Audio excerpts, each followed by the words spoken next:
about moving to Toronto? Well, before you pack your bags, let's uncover the hidden costs that you need to know about first to avoid any surprises. Hey, it's Amanda here with the Moving to Toronto team. And if you're thinking about moving to Toronto or the surrounding suburbs, go ahead and hit that subscribe button now so that you're the first to know about the current market here in Toronto. We love helping people just like you. So whether you're looking to move to Toronto in 9 days or 90 days, reach out to us. All of our contact information is down below. In this video, we're going to dive into the unexpected expenses of moving to Toronto so that you can plan your move without having any surprises, especially for my newcomers who don't really understand the house buying process here in Toronto. Let's get straight into it. Number one is the extra mover's charge. If you need a mover's truck, then this tip is for you. Furniture movers may surprise you by charging extra money for reassembling large pieces of furniture once they're in your new home. This can add to your cost, especially when furniture includes things like dressers, sofas, and beds that have to be taken apart in order to be transported safely and easily. As well, movers may also charge extra for carrying heavier, bulkier items such as hot tubs or pool tables, as they take a lot of space in the truck. While musical instruments such as pianos are transported, they are carried by a crane, which can cost up to thousands of dollars. So the cost that you see online for movers may not be that accurate when you take into consideration all of these extra charges that they might charge you. Number two, moving fees on utilities. So whether you decide to move across town or to a completely different country, it is essential to set up electric, gas, and internet and television services. There are a lot of factors that influence how much these utilities will cost. So it is smart to call ahead of time and plan according to your budget. Also, if you're looking to find a rental in Toronto, another thing to consider is whether or not utilities are included in the rental price. Always check your lease agreement to see what is included and what is not included. Some might cover all utilities, while others may lease some for you to manage on your own. This detail can affect your overall budget, so look into this aspect every single time. Number three, for renters, again, you want to keep in mind that landlords often ask for 2 months rent deposit from the very start. These necessary costs can drain your wallet before you even move in. And let's not forget about rental increases. With Ontario's guidelines, rents could increase by 2.5% each year if the unit is under rental control laws. This could stretch out your budget even further, especially if your paycheck isn't seeing similar bumps. Plus, if you're new to Canada and you don't have all the required documents that landlords are looking for, like for example, the Canadian credit score or a Canadian pay stub, you might need to provide an even bigger deposit to seal the deal, sometimes 3 or 4 months instead of the regular 2 months deposit. You must save up for this and plan for this ahead of time before you make your move to Toronto. Number four, if you're planning to bring a car to Toronto when moving, you need to consider the parking costs as well, which can be a significant monthly expense for you. Many downtown apartments charge extra for parking spaces. If you prefer street parking, the city mandates a permit as well. So in 2024, a residential on-parking permit costs you about $21.34 per month for your first vehicle. Prices might increase slightly for additional vehicles. Temporary on-street parking is also available but at higher rates. So for example, a week-long permit is about $41.16. If you need off-street parking, the Toronto Parking Authority offers monthly permits, though costs and availability vary by location. Budgeting for these types of expenses is very important when you're planning your move. Number five, next I'm going to break down all the different fees associated with buying a home in Toronto. So for many newcomers, you might not know about all of these different fees if you've never bought a house in Toronto before. So let's break down all the fees. A land transfer tax is added on passing the title of a property from one person to another. This type of cost is often overlooked when people are considering buying a home. The land transfer tax varies from province to province in Canada and is usually based on the sale price of the land and property. Plus in Toronto, you have an extra land transfer tax to pay here. So here's the breakdown. First, I'm going to show you the Toronto municipal land transfer tax rates, which you see here up on the board.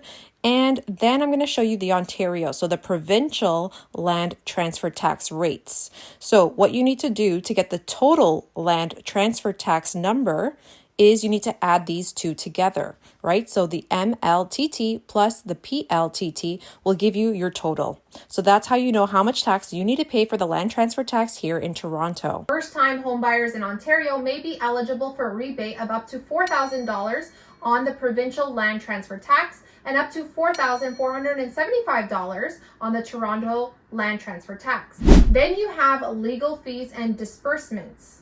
Your real estate lawyer has probably given you a flat fee quote for their services, plus GST and HST and disbursements. It's easy enough to calculate the GST and HST.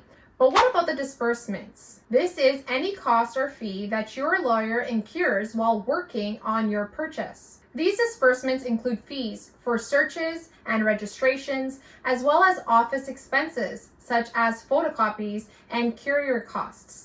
For example, your lawyer will need to do a title search, and that fee is included in your disbursements. The disbursements you'll be charged will vary depending on your lawyer. Also, some lawyers include the land transfer tax as part of the transaction's disbursements, while others list it as a separate item. To help you budget for your costs, it's always a good idea to ask your lawyer for an estimate. Then you have title insurance. Title insurance provides coverage for any issues affecting your property's title. So, for example, title insurance could provide coverage for any liens against the property, such as unpaid utility bills. It would also protect you against any errors in official records that might affect your ownership of the property. While title insurance is optional, it's often recommended for first-time homebuyers. There's the land survey fee.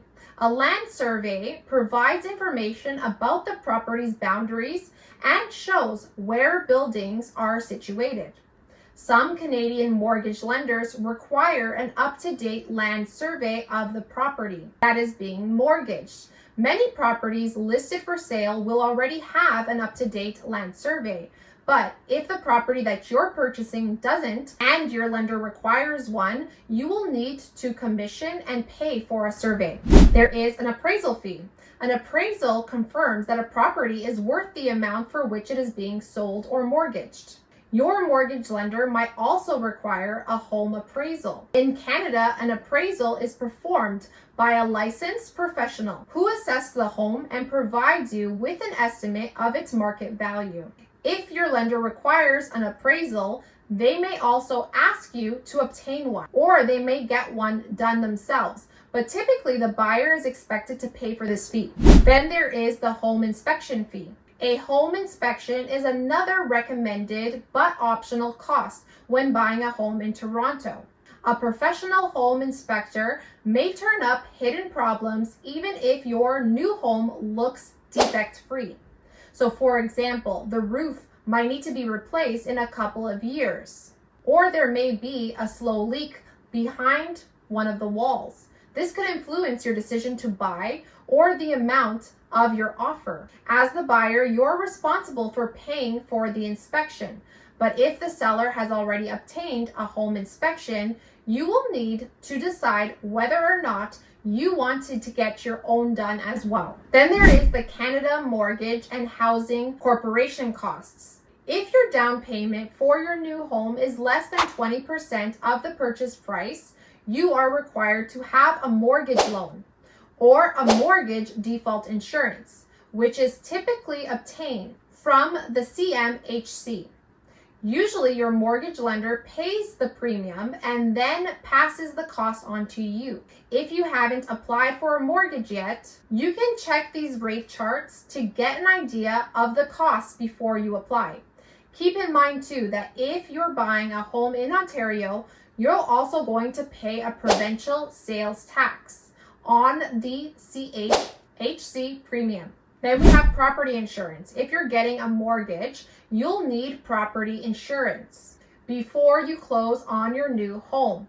But even if you're purchasing a home without a mortgage, Property insurance can be very important. This type of coverage insures against the risk of damage to your property and provides you with the funds to replace your home and its contents as well if necessary. In Canada, you can obtain property insurance from most insurance providers. Then there's the new home warranty costs and the HST and the GST. If your home is a newly built home, the builder or seller might provide you with a new home warranty that protects against certain construction defects. So while builders pay the fee for this warranty, they often pass this fee cost along to the purchaser. New homes are also subject to HST and GST. Your builder may have included this amount in your purchase price, but if not, you'll need to pay it at closing. You might be eligible to get some of it back through the federal GST and HST new housing rebate. So that is something you can look into if you're going to buy a new built home. Then there's adjustments. So when buying a home in Toronto, there are closing adjustments, prepaid expenses. So if the seller has prepaid property taxes, utilities, or other expenses for the period after your closing date, you will need to reimburse the seller for these costs. The exact amount is calculated based on the number of days that you will own the property within the prepaid period. So for example, if the seller has paid property taxes for the full year and you take possession halfway through the year, you may reimburse the seller for the second half. Interest adjustment date. If your closing date does not align with the start of the mortgage payment cycle, lenders may require an interest adjustment. This is typically the interest accrued from the closing date to the end of the month. Here's an example. If you close on the 15th of the month and your mortgage payment starts on the 1st of the next month, you might need to pay an interest adjustment for the period from the 15th to the 30th or the 31st. Your first full mortgage payment would then be due on the 1st of the following month. Prorated interest. This adjustment ensures that you are paying interest for the exact number of days that you have the loan before the regular payment schedule. Condominium costs. So if you're going to buy a condo, you might need to reimburse the seller for any condo fees that they've prepaid. Rent and security deposits. If the property includes rental units, adjustments may include the transfer of rent deposits or security deposits. There's insurance. You'll need to have homeowners insurance in place by the closing date, which could involve an upfront premium payment. As a first-time home buyer, it's important to know about the potential costs so that you can factor them in to your new home budget.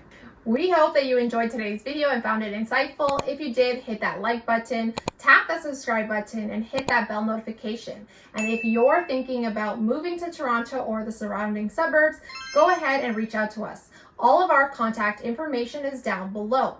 And if you want to see more videos like this one right now, click this one next. And until next time, guys, see you around the city and God bless.